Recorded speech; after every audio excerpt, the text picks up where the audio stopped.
merry readers, come cozy in. Let the story time begin with Robin and the Merries. Hi Merry Readers, today is October 9th. That means it's time for chapters 24 and 25 of my real-time reread series for A Discovery of Witches. As always, as this is a 2-chapter day, there will be 2 videos, one for chapter 24, which is this video, and then another video for chapter 25.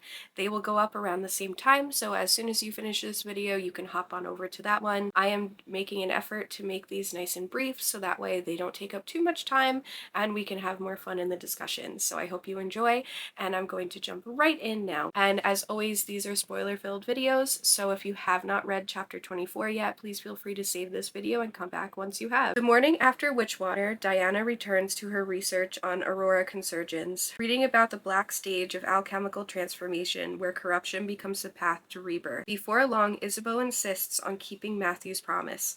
Diana must ride outdoors for her health. What follows isn't a leisurely outing, it's a test of strength, instinct, and courage. Ysabeau forces Diana to ride side saddle, challenging her temper, and ultimately reveals the dark primal side of vampiric nature. Their ride turns savage when Ysabeau begins hunting, first rabbits, then larger prey, culminating in the death of a doe. It's raw and horrifying, and yet Diana refuses to turn away. Ysabeau's goal is clear, to make Diana understand that life with Matthew means living alongside death. But when the vampire matriarch confronts Diana about obedience, the witch refuses to yield, declaring that no test, no blood, and no fear will drive her away from Matthew. Later, Marthe offers comfort, teaching Diana herbal healing and crafting protective tea bags, an act of quiet care and solidarity. That evening, Diana finds a carved wooden tower in Matthew's study, a toy made for his lost son, Lucas. The sight grounds in her reality.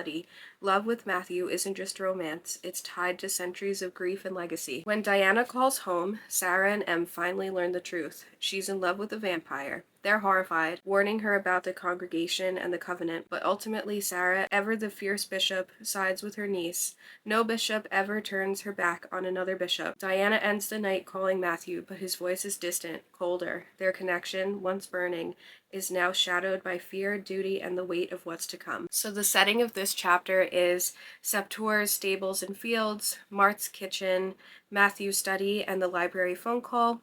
Characters for this chapter, we have Diana, Ysabeau, Marthe, Sarah, and Em on the phone, and Matthew on the phone. Historical and academic Easter eggs, we have the Aurora Consurgens again, we have Catherine de Medici and Diane de Poitiers. Historical rivals symbolizing power and witchcraft used by Ysabeau to reflect on women's control or lack thereof, and I apologize if I mispronounce Poitiers. Alchemical metaphor, we have blackening before enlightenment, Diana's grief turning into clarity, and names of legacy, names as history, lineage, and spellwork. Magic watch for this, we have the Witchwater aftermath, we have herbal teaching, we have psychic empathy, and then naming magic.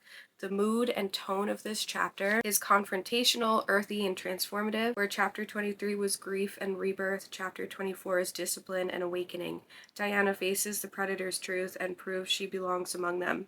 Symbols and details, we have the hunt, we have the wooden tower toy, we have names, power, lineage, and the echo of the past, Marthe's herbs, and the phone call. Romance watch, we have love becomes endurance. Diana stands before blood and death and says, "You'll have to do better than this to scare me." Her courage deepens Matthew's myth and tests Ysabeau's assumptions about witches. Even with Matthew's cold distance, their bond feels inevitable. Overall vibe and chapter strength, this is a masterclass in constraint and consequence. Between blood and tea, fear and defiance, history and modern love, chapter 24 grounds the magic in flesh, testing both Diana's spirit and the reader's heart. Foreshadowing, we have Ysabeau's insistence on obedience, foreshadows future conflicts about hierarchy and dominance. The talk of names and lineage hints at Diana's hidden heritage. The wooden toy reminds us Matthew's guilt and loss are still driving him. Sarah's line, "No bishop ever turns her back on another bishop," becomes a defining echo throughout the series. For the discussion question for today, I have, would you pass Ysabeau's test facing the hunt, the blood, and the brutality, or would it change the way you see Matthew forever and how you see his family? And with that, I will see you over at the next video for chapter 25. Bye! So merry readers, close your eyes. Let the stories lift and rise. Till next time, when lights will gleam with bright